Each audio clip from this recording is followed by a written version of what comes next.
I never thought I'd end up in a situation like this.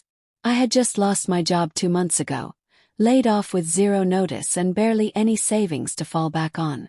Every day was a scramble, sending out resumes, attending interviews that went nowhere, and constantly refreshing my email in hopes of a reply. But nothing came.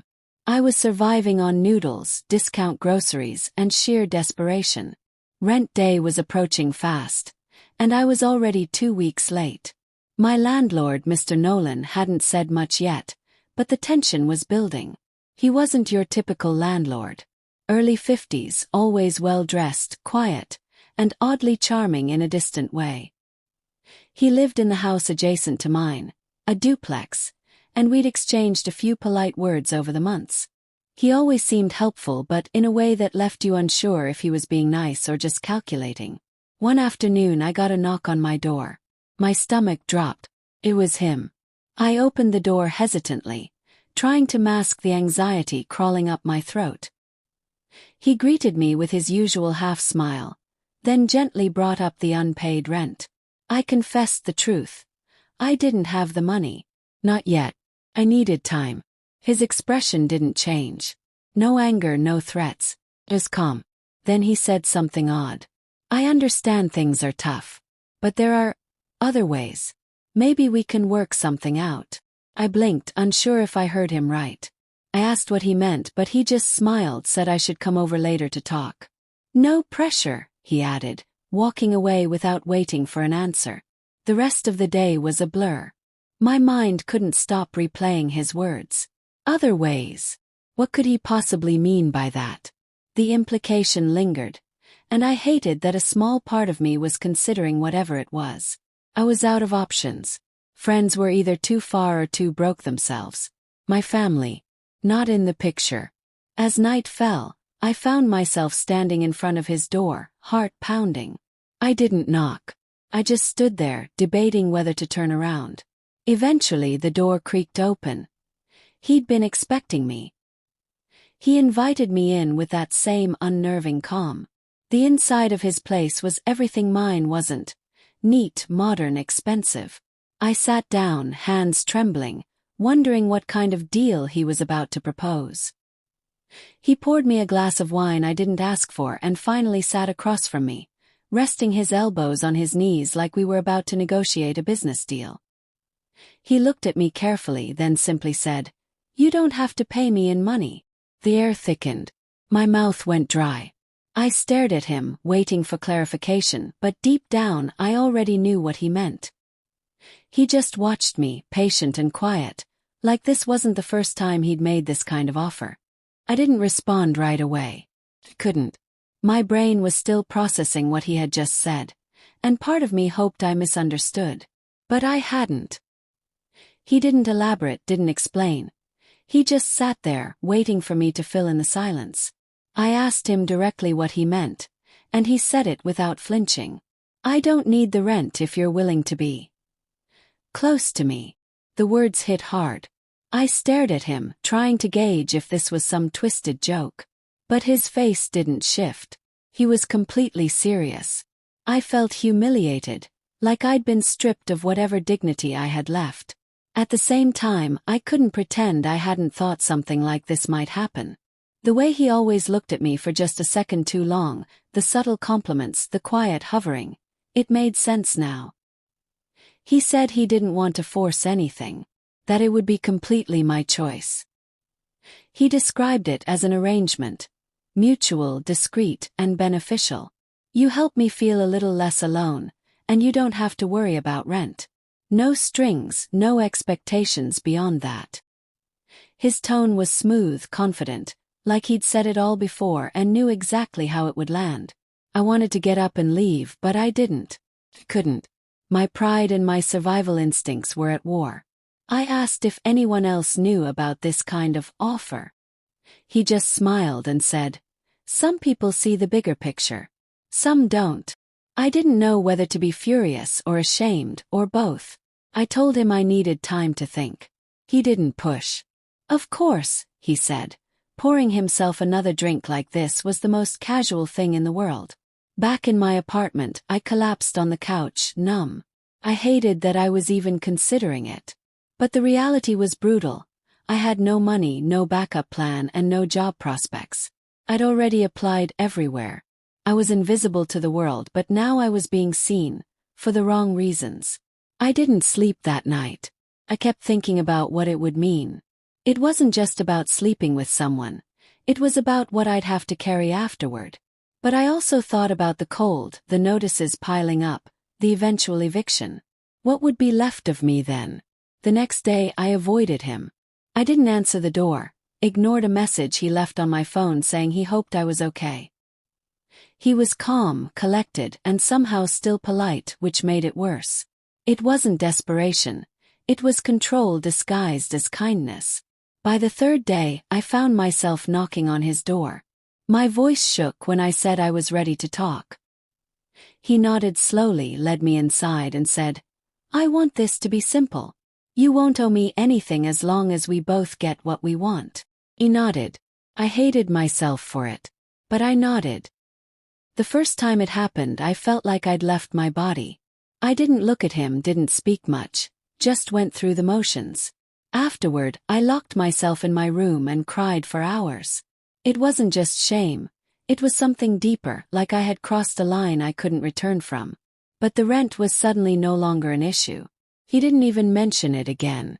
At first I told myself it was temporary. Just until I found a job.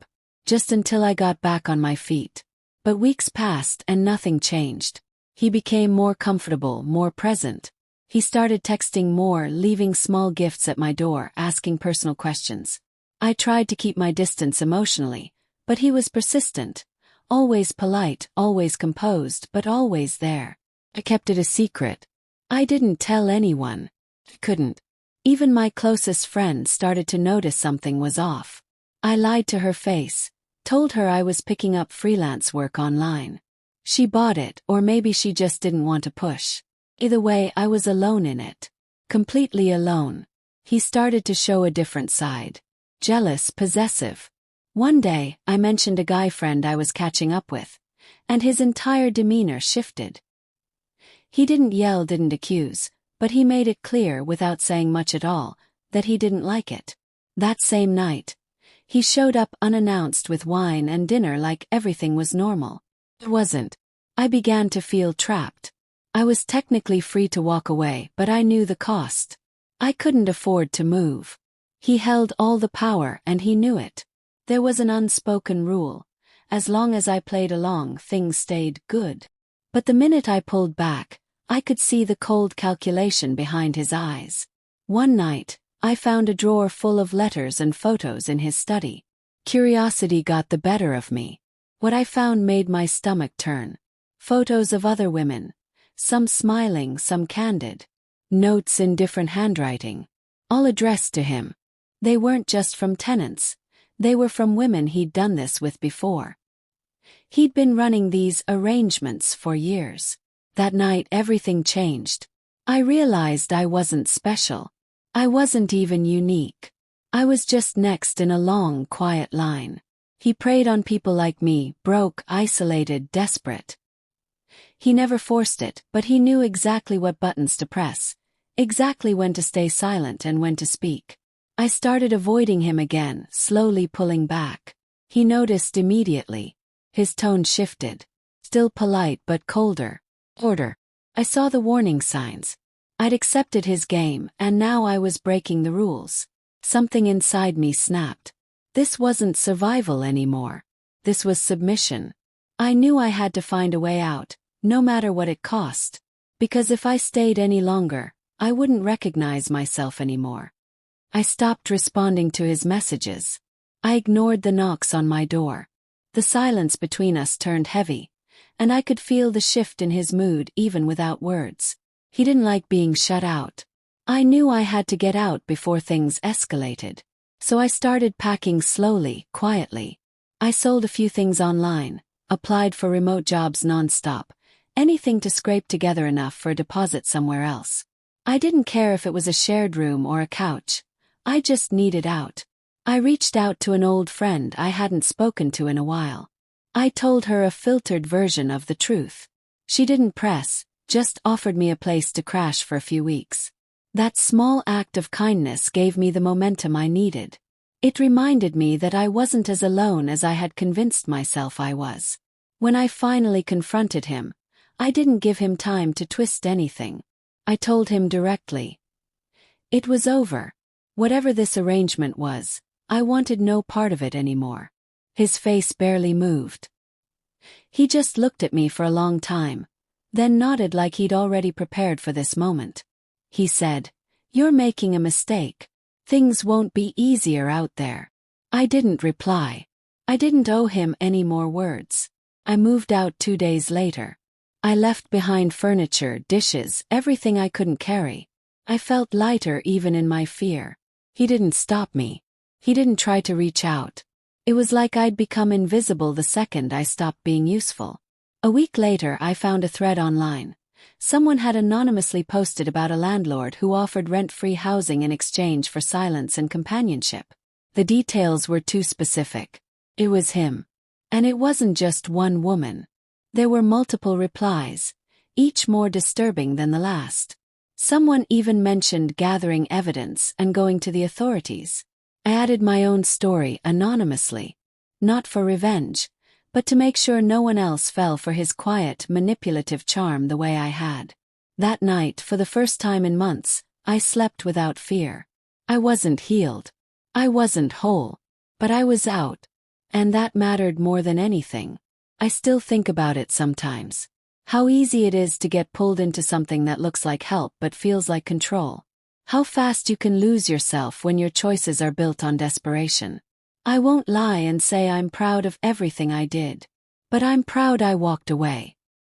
He used people like currency, building his comfort on their silence. And eventually someone spoke. The last I heard, there was an investigation. Nothing public, but enough to rattle him. He faded from the property listings and his name stopped showing up on leases.